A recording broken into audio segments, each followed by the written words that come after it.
آغا جی بسم اللہ۔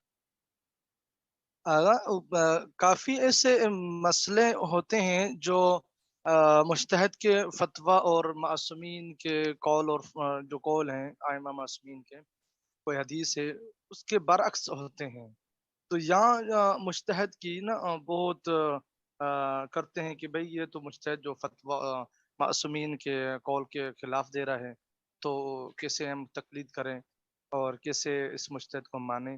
تو وہ قول یا وہ معصوم کا فرمان جو ہے، کیا اس کے مطابق جو فتویٰ نہیں ہوتی تو کیا اس فتویٰ پہ عمل کرنا جائز ہے؟ کیونکہ جی بالکل۔ کافی ایسی ملی ہیں یا کافی ایسی چیزیں دیکھی ہیں جو قول معصوم کے برعکس ہوتی ہیں، جس کے نتیجے میں بہت تنقید کا شکار ہوتے ہیں ہم، تو اس لیے اس کی ذرا وضاحت کر لیں آپ۔ جی بہت اچھا سوال ہے۔ سلامت رہیں برادر۔ اگر کوئی فقی روایات اہل بیت علیہ السلام سے ہٹ کے فتویٰ دیتا ہے تو یہ ایک ایسا اجتہاد ہے کہ جو اجتہاد ہمارے یہاں ممنوع ہے۔ ہم نے اجتہاد کی تعریف آپ کی خدمت میں پیش کی، جو سید سیستانی دامت ظل العالی نے لکھی، جو سید کوئی جزاک علیہ رحمہ نے لکھی، کہ اجتہاد کسے کہتے ہیں کہ اپنی ذاتی رائے اور قیاس سے نہیں بلکہ قرآن اور حدیث سے حکم شریف کو نکالیں گے تو یہ اجتہاد جائز ہے اور یہ درست ہے۔ جو فقی قرآن اور حدیث کو چھوڑ دے اور اپنی ذاتی رائے کے مطابق فتویٰ دینا شروع کر دے تو وہ فقی عادل نہیں رہتا، وہ فقی فاسق ہوتا ہے۔ اس کے پیچھے تو آپ نماز بھی نہیں پڑھ سکتے، چاہے جائے کہ آپ اس سے دین لیں اور اس کے مطابق عمل کریں۔ یہ بات واضح ہو گئی۔ اس کے بعد ایک ہے لیکن، اس لیکن کے اوپر آپ توجہ کیجیے گا۔ جی جی جی لیکن صورتحال یہ ہے کہ ہمارے پاس روایات اہل بیت علیہ السلام جو پہنچی ہیں ان میں بہت زیادہ اختلاف ہے۔ ایک روایت دوسری روایت سے ٹکرا جاتی ہے۔ فرض کریں کہ ایک روایت امام صادق علیہ السلام سے ہے کہ کوے کی تمام اقسام حلال ہیں، چاہے وہ سفید ہوں چاہے وہ کالے ہوں۔ یہی روایت امام صادق علیہ السلام سے ہے کہ جی کوے کی جو اقسام ہیں وہ آپ کے لیے کیا ہیں جی حرام ہیں، یعنی ایک روایت میں حلال ہے ایک روایت میں حرام ہے۔ وضو کے طریقے میں آپ آ جائیں، آپ کو تقریباً 5 قسم کی روایات ملیں گی کہ جس میں وضو کے طریقوں میں اختلاف کیا گیا۔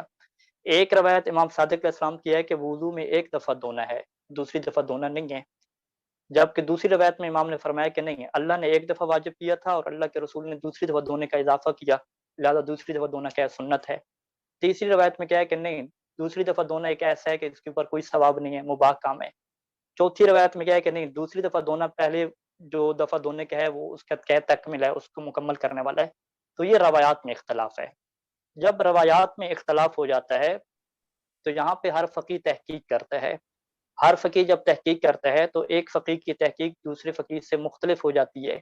مختلف کیوں ہو جاتی ہے؟ کیونکہ دونوں فقی اللہ کی مخلوق ہیں اور اللہ نے اپنی مخلوق میں سے ہر بندے کو ایک جیسا ذہن، ایک جیسی صلاحیت عطا نہیں کی۔ ہر کوئی الگ طرح کی ذہانت رکھتا ہے، ہر کوئی الگ طرح سے سوچتا ہے، ہر کسی کا جو سوچنا اور سمجھنا ہے وہ مختلف ہے۔ اللہ نے یعنی انسان کی عقل اور معرفت کو ایک جیسا خلق نہیں فرمایا۔ الکافی کے اندر جو پہلا باب ہے کتاب العقل، اس کے اندر اہل بیت علیہ السلام نے اس بات کو واضح فرمایا ہے کہ اللہ نے جو عقول اور معرفت ہر کسی کو ایک جیسی عطا نہیں کی، لہذا قیامت کے دن جو حساب کتاب ہوگا وہ ہر کسی کی عقل کے مطابق ہوگا کہ اس پاس کتنی سمجھ تھی، کتنی معرفت تھی، کتنی عقل تھی، اس کے مطابق اس سے حساب ہوگا۔ لہذا جب فقہاء تحقیق کرتے ہیں تو اب ان کا کیا ہو جاتا ہے، اختلاف ہو جاتا ہے۔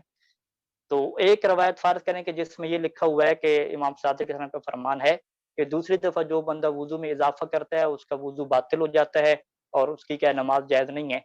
اب وہ یہ کہتا ہے کہ یہ والا جو فرمان ہے یہ میرے نزدیک ثابت نہیں ہوا، کیونکہ یہ ہمارے پاس ایک اور فرمان ہے کہ جس میں امام نے فرمایا تھا کہ دوسری دفعہ دھونا کیا ہے سنت ہے اور اللہ کے رسول نے سنت کو قرار دیا ہے۔ تو لہٰذا اب وہ اس روایت کے اوپر عمل نہیں کرتا کیونکہ وہ اس کے مطابق فرمان معصوم ثابت نہیں ہوا، تو وہ راوی کو اشتباہ ہو گیا، غلطی ہوگی، جو بھی تحقیق ہے اس کی۔ ہوتا کیا ہے کہ اب لوگ کیا کہتے ہیں، لوگ اس فرمان کو اٹھا کے دے دیتے ہیں، دیکھو جی امام نے یہ فرمایا کہ دوسری دفعہ دھونا حرام ہے وضو میں، اور تمہارا فقیہ یہ کہہ رہا ہے کہ دوسری دفعہ دھونا کیا ہے، مستحب ہے، سنت ہے۔ تو یہاں سے کیا ہو جاتی ہے، کنفیوژن پیدا ہو جاتی ہے اور فقہاء کے اوپر الزام اور یہ بہت بڑے فسق کی کیا تہمتیں شروع ہو جاتی ہیں کہ تمہارے جی فقہاء جو ہے وہ اتنے عرصہ سے پڑھ رہے ہیں، ان کو ابھی تک اس بات کا پتہ نہیں ہے کہ قرآن اور حدیث کے خلاف جانا کیا ہوتا ہے، حرام ہوتا ہے۔ تو لہٰذا جو دلائل میں اور روایات میں جو اختلافی بحث چلتی ہے وہ ہر کسی جی، کی تحقیق الگ ہوتی ہے. ہم کسی فقیہ کو یہ نہیں کہہ سکتے کہ اس نے جو ہے وہ روایت کو چھوڑ دیا اور اپنی ذاتی رائے سے کیا فتویٰ دیا. جزاک اللہ، جزاک اللہ۔